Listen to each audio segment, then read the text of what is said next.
आज हम लोग क्या पढ़ रहे हैं? एक्सरसाइज 3.2 नहीं पढ़ रहे हैं। तो मैथ क्वेश्चन नंबर कहाँ तक हो गया था ये बताइए। 6 तक हो गया था ना। अब हम लोग कहाँ से पढ़ेंगे? 7 से पढ़ेंगे। क्वेश्चन नंबर 7 पढ़िए, क्या लिखा हुआ? पिता ने अपने 3 संतानों के बीच अपनी संपत्ति पिता ने क्या किया? अपनी जितनी भी संपत्ति था ना, उस संपत्ति को क्या किया? 3 संतानों के बीच बंटवारा कर दिया। तो पहला संतान को कितना मिला?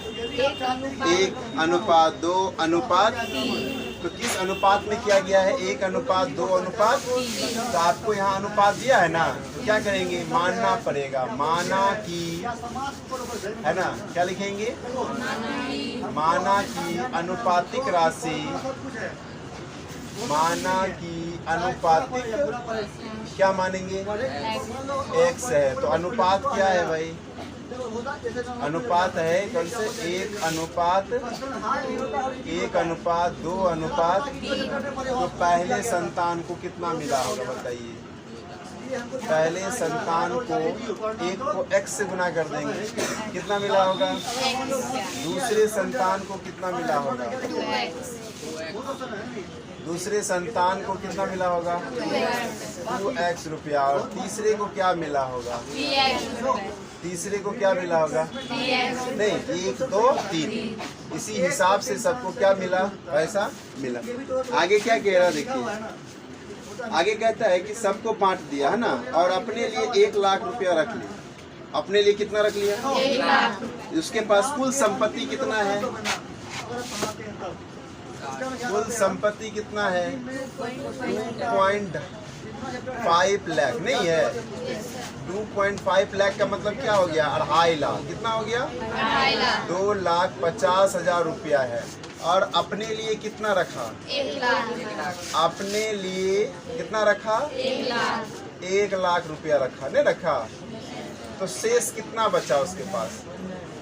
शेष मतलब माइनस करना पड़ेगा ना। Yes sir. तो माइनस करेंगे, कितना बचा? 1,50,000 रुपया। क्या किया? तीनों बेटा को बांट दिया। 1,50,000 क्या किया? अब किसको कितना कितना मिला पता नहीं। हम लोग क्या सबको बराबर बराबर नहीं दिया है? अगर बराबर बराबर बोलता, सबको बराबर बराबर दिए है, तो 1.5 लाख 3 आदमी को बांटते तो 50-50 मिल जाता। नहीं, लेकिन पिताजी क्या किया? किसी को 1 रुपया दिया, किसी को 2 दिया, किसी का इस हिसाब से बांटा है। नहीं मिला है, सबको अलग अलग रेशियो में मिला है। किसी को 1 मिला होगा, है ना, किसी को 2 मिला होगा, किसी को 3। यानी कि अगर उसके पास 6 रुपया होगा, 3 2 5 1 6। अगर 6 रुपया होगा तो उसको इस हिसाब से बांटेगा। एक को 1 देगा, दूसरे को 2 देगा, तीसरे को 3 देगा। लेकिन कुल कितना है? 1.5 लाख। 1.5 लाख को कैसे बांटा? तो क्या लिखेंगे? According to question, according to तीनों संतानों के बीच, तीनों संतानों के बीच कुल कितना? 1.5 लाख रुपया बांटा है, नहीं बांटा है? 1.5 लाख रुपया। तो यहाँ पर जो रेशियो है इसको लेके चलेंगे हम लोग। पहला को कितना मिला? 1। दूसरा को कितना? 2। तीसरा को कितना? और सभी को जोड़ के ना 1.5 लाख पूरा था। तो सबको जोड़ दीजिए। 3 2 5 1 6। तो 6x बराबर कितना हो गया? 1.5 लाख रुपया। इसीलिए x का वैल्यू कितना हो गया? 1.5 लाख बटे कितना? 6 से कटा दो। 25 छाके 150। x का वैल्यू कितना? 25,000। x का वैल्यू कितना निकला? 25,000। अब हर संतान का निकालेंगे अलग अलग। अतः पहले संतान को कितना मिला? x का मतलब कितना हो गया? 25,000। दूसरे संतान को कितना मिला? 2x। नहीं, कितना मिला? 2x का मतलब क्या? 2x के जगह कितना? 25,000। 25 गुना कितना हो जाएगा? कितना हो जाएगा? अर्थात उसको 50,000 मिला। कितना मिला? और तीसरे को क्या मिला? तीसरे संतान को कितना मिला? 3x। तो 25 दिया कितना हो जाएगा? 75,000 रुपया मिला, नहीं मिला? इसी तरह से अपना 1.5 लाख रुपया तीनों संतान को बांट दिया। पहला को मिला 25, दूसरे को 50, तीसरे को 75 मिला। अब अगला बोलिए क्वेश्चन नंबर 8। ठीक है, क्वेश्चन नंबर 8 क्या कहता है? 11 के लगातार 3 गुणजों का योग। हाँ, 11 के लगातार 3 गुणज का योग 231 है, यही ना है? नहीं है तो आपको पता है कि 11 कौन सा संख्या है? तो मान लेते हैं, क्या लिखेंगे? माना कि 11 के पहले गुणज है ना, पहले गुणज x है, क्या है?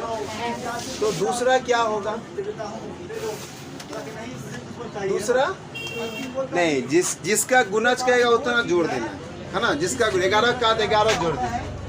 दूसरे क्या होगा? दूसरी संख्या, दूसरा गुणज। तो पहला है x, दूसरा क्या हो जाएगा? 11 प्लस, और तीसरा क्या होगा? x प्लस 11, 11 कितना हो गया? 22। और इन्हीं तीनों का योग कितना दिया हुआ है? अकॉर्डिंग टू क्वेश्चन कह रहा है ना, तीनों का योग कितना दिया हुआ है? 200। तो बराबर दे के 231 लिख दे। नहीं, बराबर दे के क्या लिखेंगे? 200। बताइए x को कितना है? x, दूसरा कितना है? x प्लस 11, तीसरा कितना है? x प्लस 200, x का को x हो गया। और 11 प्लस 22 33। नहीं, 11 प्लस 22 बराबर कितना? 200। ये 33 को उधर भगा देंगे ना, तो 3x बराबर 231 घटा कितना? तो 3x बराबर घटा देंगे कितना होगा? 198। कितना होगा? घटाएंगे ना 198, इसलिए x बराबर 198 बटे कितना हो गया? 3 से घटा दो, कितना होगा? 60। x बराबर कितना हो गया? 66। 66 क्या है? अतः क्या लिखोगे? 11 के है ना, अतः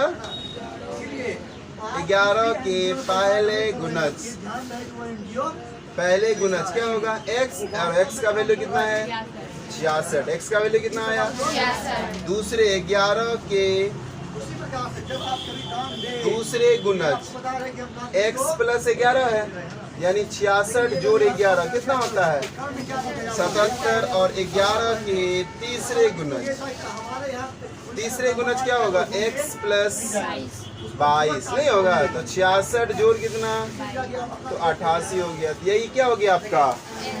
बताइए, कोई दिक्कत? अब हम लोग किधर चलेंगे? पढ़िए क्वेश्चन, पढ़िए क्वेश्चन क्या कहता है? 9 नंबर का।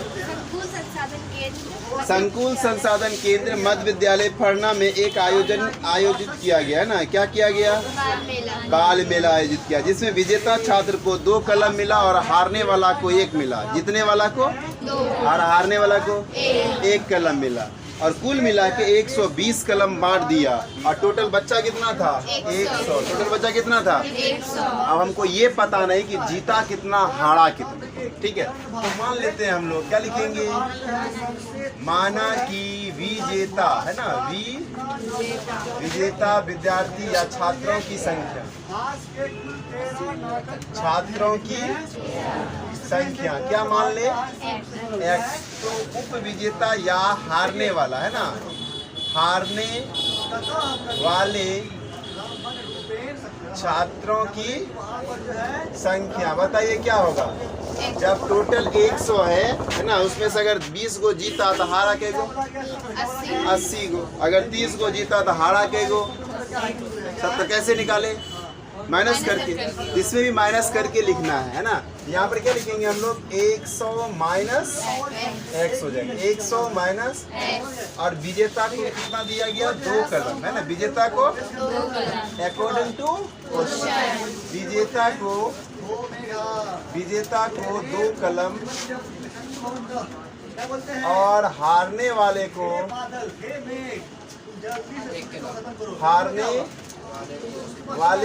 एक कलम है ना, 1 कलम दिया गया तो 120 कलम बांटेंगे, है ना? कितने बांटेंगे? 120 कलम क्या किए गए? बांटे गए। अब देखो क्या करना है। तो विजेता कई गो है? x। तो जितना x होगा सबको दो दो को मिला होगा। जितना x होगा यानी जितना जीता सबको कितना मिला? दो दो को। हारने वाला क्या गो है? 100 माइनस और सबको कितना मिला होगा? इन दोनों को जोड़ के कितना कलम बांटे? 120। अब तो आसान हो गया, नहीं हो गया? यहाँ पर क्या करेंगे? x 1 से गुना करेंगे तो वही हो जाएगा, बराबर कितना हो गया? 120। अब इन दोनों घटा दीजिए, कितना होगा? x 100 को भगा दें यहाँ से, कहाँ चला जाएगा? 120 माइनस x बराबर कितना? x किसको माने थे? विजेता। अतः क्या लिखिएगा? अतः विजेता छात्रों की संख्या, छात्रों की संख्या बताइए कितना? 20। x माने थे ना, x का वैल्यू कितना आया? और हारने वाला या उप विजेता नहीं, हारने वाले छात्रों की संख्या कितना होगा? 100 माइनस 100 है ना, माइनस x कितना बोलिए? 20 है ना, घट के कितना हो गया? 80। यही आपका क्या हो गया? आंसर। क्वेश्चन नंबर क्या कहता है बोलिए? रवि के पिता की वर्तमान उम्र रवि के वर्तमान उम्र के तिगुने से कितना है? 5 अधिक। किससे अधिक है? किससे? रवि से। किससे अधिक है? रवि से। तो अगर रवि का उम्र पता चल जाए तो उसका पिताजी का भी चल सकता है। तो रवि की उम्र पता है? नहीं है तो हम लोग मान लेंगे। क्या लिखेंगे? माना कि रवि का वर्तमान उम्र कितना? x वर्ष। रवि का वर्तमान उम्र कितना? x वर्ष। तो पिता का क्या होगा? पिता का वर्तमान उम्र, वर्तमान उम्र बोला 3 गुने तो 3 गुना है ना, 3 गुना x नहीं 3 गुने तो 3x। आगे क्या बोला? 5 अधिक है तो जोड़ दीजिए। 5 अधिक है तो इतना ही वर्ष किसका उम्र होगा? उसके पिताजी का। फिर अकॉर्डिंग टू क्वेश्चन, क्वेश्चन क्या कहता है बोलिए? कहता है अब से 5 वर्ष बाद, ये नहीं कहता है? तो 5 वर्ष बाद क्या होगा? दोनों की उम्र बढ़ेगा घटेगा? बढ़ेगा। तो पहले लिख लेते हैं रवि का उम्र अभी कितना है? x नहीं, 5 वर्ष बढ़ गया, जोड़ दिए। अब किसका उम्र बोला? उसके पिताजी का अभी कितना है? 3x plus. इसमें भी क्या करेंगे? 5 बढ़ गया, नहीं बढ़ गया? अब क्या हो गया? दोनों के उम्रों का योग बोला, योग मतलब जोड़ दीजिए, कितना हो गया? 47। अब क्या करेंगे? x प्लस 5 प्लस हो जाएगा यहाँ पर 3x, 5 और 5 कितना हो गया? बराबर कितना? अब बताइए x और 3x कितना हो जाएगा? जोड़ देंगे ना, 4x प्लस 10 और 5 कितना हो गया? बराबर कितना? और 15 उधर चल जाएगा ना, 15x, यहाँ तो 4x बचा और ये 47 घटा कितना? तो क्या होगा? 4x बराबर, जल्दी बताइए। तो x बराबर 32 बटे घट के 8। तो x का वैल्यू 8। x किसको माने थे आप? किसको माने थे? तो अतः यहाँ क्या लिखिएगा? अतः रवि की वर्तमान उम्र, वर्तमान उम्र कितना? x का वैल्यू कितना आया? 8 वर्ष। और उसके पिता का है ना, उसके पिता का उम्र कितना हो जाएगा? 3x प्लस, तो 3x के जगह पे क्या? जोड़ कितना? 8 दिया 24 जोड़ कितना हो गया? यही आपका क्या हो गया? चैप्टर खत्म। बहुत बहुत धन्यवाद।